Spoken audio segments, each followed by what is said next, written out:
At 17, all of Brazil was talking about Neymar. At 18, he turned down Chelsea. At 19, he won the Puskas Award with a goal for the ages. At 20, Europe craved to have him, but Santos refused to let go. At 21, Neymar ignited an unprecedented battle between Real Madrid and Barcelona for his signature. Before becoming a global football superstar at Barcelona, before being the most expensive transfer in PSG's history, and before injuries slowed down his career, there was once a fiery, unstoppable Neymar, hailed as the greatest football prodigy of all time. If fate had destined someone to be born for football, Neymar would be the perfect example. He wasn't just born on February 5, the same day as Cristiano Ronaldo, Carlos Tevez, and Gerd Hagi. Neymar's childhood was far from a fairy tale. His family was so poor they couldn't afford biscuits and often lived without electricity because they couldn't pay the bills. His father had to work multiple jobs, mechanic, salesman, and driver, just to provide for the family. But amid all the hardships, one thing always shone brightly. Neymar loved football more than anything else in the world. The ball was his first toy, the only thing that made him truly happy. He played football on the streets, in narrow alleys, in any open space he could find. Street football honed Neymar's agility, but it was futsal that truly transformed him into a dribbling genius. In the tight, confined spaces of futsal, opponents closed in within a split second, leaving no room to maneuver. Yet, Neymar weaved through defenders as if they were mere training cones. Before long, Neymar's name became a sensation in Brazil's futsal scene. He quickly joined Portuguesa Santista's youth team. His journey could have ended there, if not for one man, Bitinho, a scout from Santos. The moment Bitinho saw Neymar play, he knew he was witnessing something extraordinary. He pleaded with Santos management to sign the boy immediately. The problem? Neymar was only 11, too young to join the club's official academy. But Santos couldn't afford to lose such a rare gem. They broke the rules and created a special program just for him. However, Santos wasn't the only club that recognized Neymar's talent. At just 14, Real Madrid flew Neymar and his father to Spain for a trial with their youth team. They even arranged for him to meet legends like Ronaldo Nazario, David Beckham, and Zidane. But despite the incredible opportunity before him, Neymar couldn't bear the feeling of being away from home. The overwhelming homesickness led the 14-year-old to make a life-changing decision. He turned down the Madrid dream and returned to Brazil to continue his journey with Santos.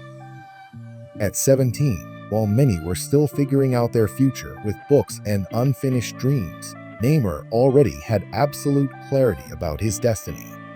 He was born to be a football phenomenon. On March 7, 2009, Neymar made his first team debut for Santos. Though he played only 30 minutes, he sent the stadium into a frenzy. A week later, he scored his first goal for the club, and from that moment on, a new legend of Brazilian football was officially born. It didn't take long for Neymar to become the centerpiece of the team, the new hope of Santos and the entire nation of Brazil. In his debut season, he scored 14 goals in 48 appearances, an astonishing number for a teenager just stepping into professional football. But that was just the beginning. In the 2010 season, Neymar exploded with 42 goals in 60 matches, playing a crucial role in helping Santos win both the Campeonato Paulista and the Copa do Brasil. He wasn't just the team's top scorer, he was named the best player of the tournament, an achievement even seasoned footballers struggled to attain. The milestone that elevated Neymar to a new level was the 2011 Copa Libertadores, the most prestigious tournament in South America, where true legends are born. Neymar scored 6 goals, becoming a key figure in Santos' journey to the final. In the second leg against Penarol, he opened the scoring, playing a pivotal role in Santos' 2-1 victory, securing their first Copa Libertadores title since 1963, back when Pelé still wore the club's jersey.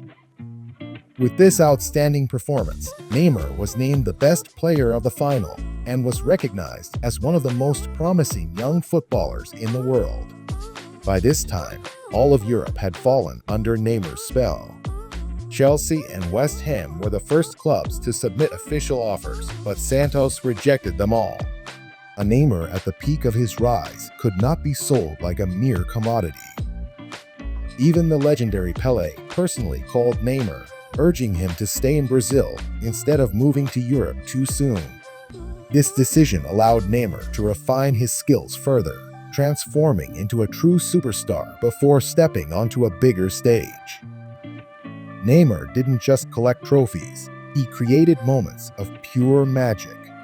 In 2011, he scored an unbelievable goal against Flamengo, a breathtaking solo effort, dribbling past 5 defenders before smashing the ball into the net.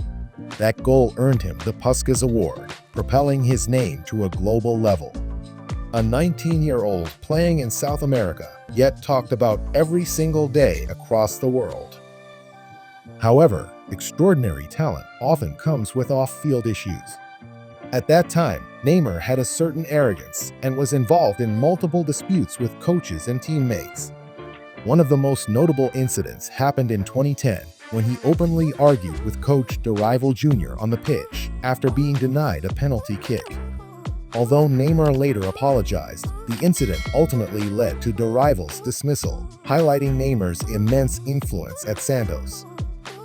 Yet, no one could deny his talent and appeal. Neymar ended the 2011 season as a top 10 finalist for the FIFA Ballon d'Or, an almost unthinkable achievement for a player who had never played in Europe. The world already knew that Neymar was the future of Brazilian football, the one destined to dominate world football.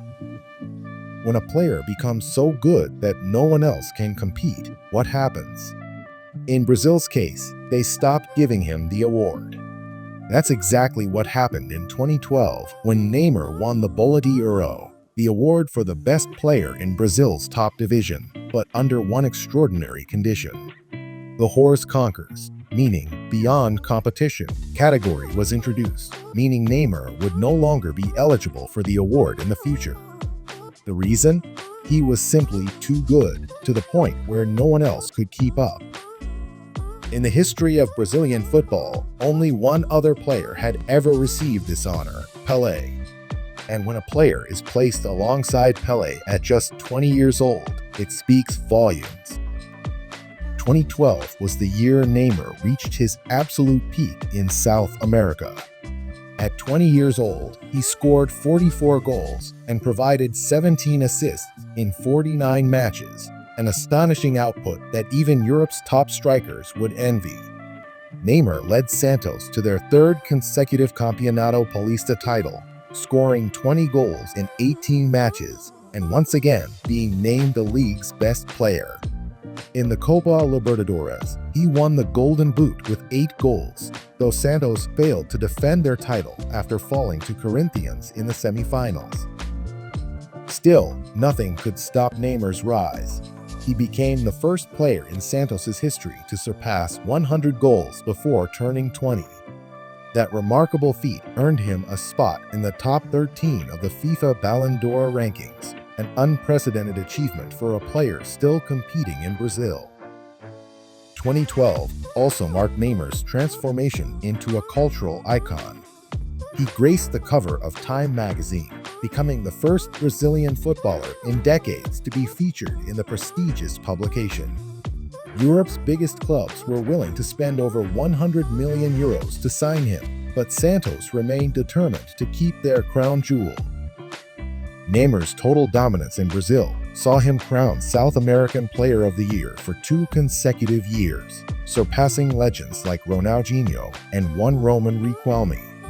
Yet, even after conquering all of South American football, Neymar wasn't satisfied. He wanted the grandest stage, the highest level of competition.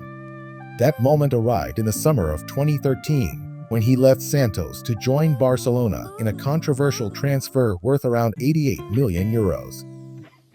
However, before leaving Brazil, Neymar had one final statement to make.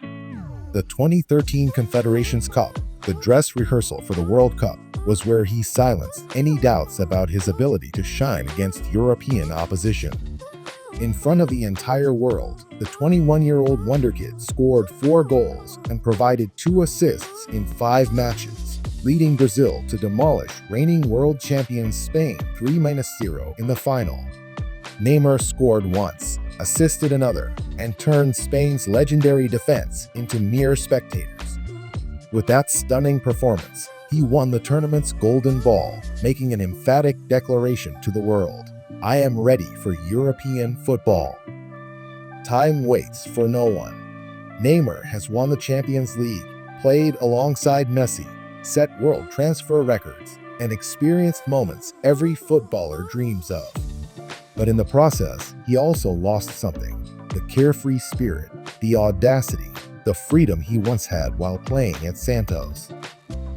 And now, with Neymar truly back at Santos, can he rediscover himself? Can he make Brazil fall in love with him once again, as he did over a decade ago? No one knows the answer. But one thing is certain: Neymar at Santos was the purest, most electrifying, and irreplaceable version of himself. Once again, this is TD Sports. If you find this video appealing, please support us by liking the video and subscribing to the channel to stay updated with the latest and most exciting sports news of the day. See you all in the next videos.